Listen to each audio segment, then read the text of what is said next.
Hello everyone, અત્યારે શિયાળો આવી રહ્યો છે અને શિયાળામાં પોતાની ત્વચાનું કાળજી રાખવી ખૂબ જરૂરી છે. તો એના માટે અમુક નુસ્ખાઓ આપણે જાણી લઈએ.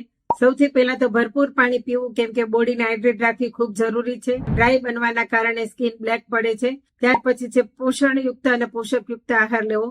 આપણા ખોરાકની અંદર વિટામિન, મિનરલ, માઇક્રોન્યુટ્રિશન, ફાઇટોન્યુટ્રિશન એડ કરેલા છે કે એનું ખાસ કાળજી લેવી. સૂર્યના કિરણોથી બચીને રહેવું, કેમ કે અલ્ટ્રાવાયોલેટ કિરણો આપણું સ્કિનનો જે ટોન છે એ બદલી શકે છે, તો એનાથી પણ દૂર રહેવું. અને ખાસ કરીને પૂરતી ઊંઘ લેવી જરૂરી છે. જો પૂરતી ઊંઘ નથી લેતા તો ડાર્ક સર્કલ અને સ્કિનની ઉપર જે દાજ પડી જાય છે એમાં પણ ઇમ્પ્રુવમેન્ટ લાવવું જરૂરી છે.